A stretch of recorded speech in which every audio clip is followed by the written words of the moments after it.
Hey, what's going on? You know who it is. You know what it is. All right, you guys. So you can call me the guy that's coming off vacation because I wanted to unpack, this situation that I've seen with Russell Wilson and guys like him, and particularly black guys like him. I mean, if he wasn't a superstar athlete or a star athlete, he would be considered a blue collar guy.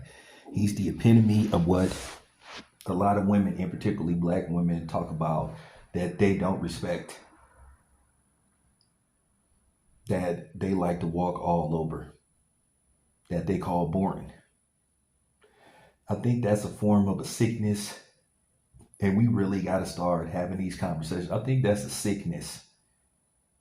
I think that's a mental issue if you would prefer a guy that mistreats you, that stays in and out of jail, that doesn't respect you or respect anybody.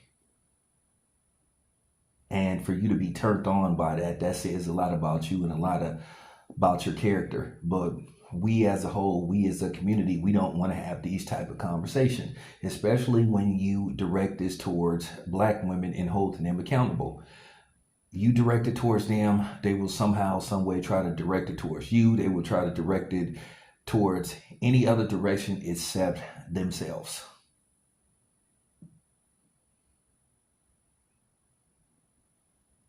I'm looking at Russell Wilson, and I went on record and said that he should get rid of Sierra, that he deserves better. Sierra has disrespected him on a few occasions, just as Aisha Curry has disrespected Stephen Curry on several occasions. But we are just supposed to always overlook it, turn a blind eye, and just be like, whatever. That turn the other cheek, a lot of times that terminology was directed towards black men. They really used that, during the slavery days, basically as a way to tame black men into not retaliating against their slave masters or the wives of the slave masters. Basically, a way to keep them from pulling a Nat Turner. That's where a lot of that come from. It's funny how everybody tell us to turn the other cheek, but they don't do it. So I'm just looking at Russell Wilson finally responding to Sean Payton. Sean Payton made Russell Wilson's life a living hell in Denver, his time in Denver. He didn't want Russell Wilson. He publicly pretty much admitted that he didn't want Russell Wilson and that he didn't like Russell Wilson. And sometimes that travels with you. You develop a stigma.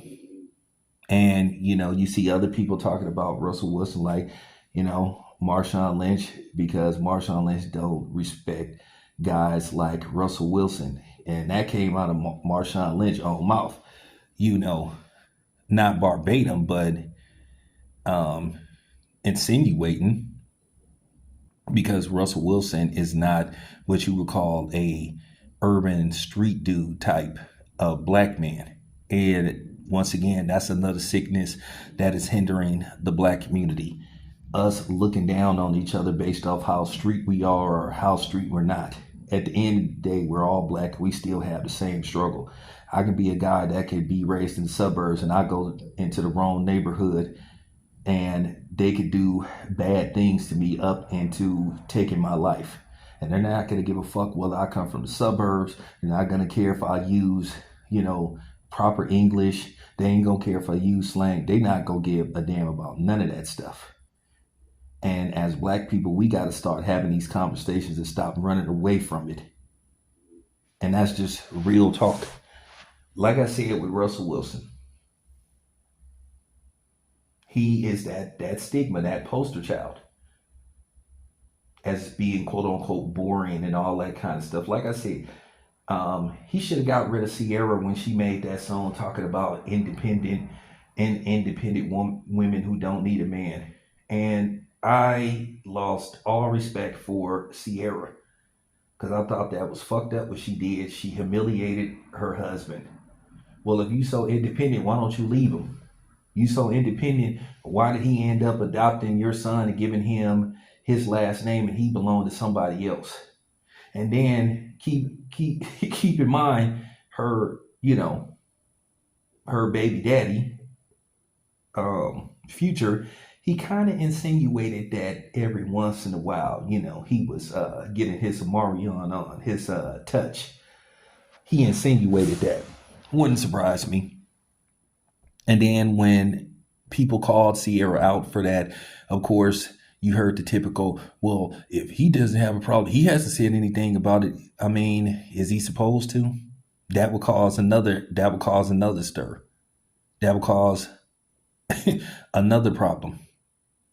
It's funny how black women try to condone black men being disrespected by black women. They always got an excuse, but then if you remotely say anything that's deemed disrespectful, then here they come. Oh, you hate your mother, and all that kind of stuff.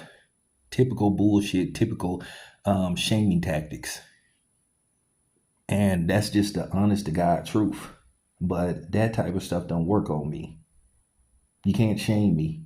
If you do something that I feel is disrespectful to me or disrespectful to others around me, maybe even disrespectful to yourself, I'm going to say something. That stuff about sassy and all that kind of stuff, that don't work on me. It doesn't work on me whatsoever. And when men, and particularly black men, stop falling for that, the better off we going to be. So you're not supposed to say something when somebody does something that's clearly wrong. So you just supposed to sit there and not say nothing. And once again, they only use those terminologies in particularly towards black men or black looking men to try to emasculate us and try to bully us. Once again, black men, this is on you too. Stand up for yourself. That's real talk. Because everybody loves to pile on the black man. Like I said, they do not use those terminologies towards non-black men or white men. They really use those terminologies towards us. All that stuff. It's subliminal stuff. So, with that being said, I hate what's going on with Russell Wilson because I think Russell Wilson is a good dude. I think he's a good brother. I really do. And it's funny. You hear these same typical women bitching and whining about, oh, why won't guys like Russell Wilson marry black women? See, when they get money, they go get white women. Well, you're kind of like justifying why a lot of these dudes go a different direction. You're kind of justifying it. You're kind of solidifying it because you're not being the solution. You're being part of the problem. You're keeping a stigma that's going on that's not helpful and productive for our community. Somebody got to say it. It's just real talk. So, with that being said, I'm glad Russell Wilson stood up for himself. And at the end of the day, he needs to start standing up for himself in the public and standing up for himself at home. Because at the end of the day, a child that don't belong to him took his last name. Do I think Russell Wilson is a simp? Well, that's another video for another day. But I wanted to talk about him standing up for himself. And it's about fucking time. So, I'm going to leave you on that note. You draw your own conclusion on whether I think Russell Wilson is a simp. Anyway, appreciate you guys. This is your boy Town Biz. I'm out.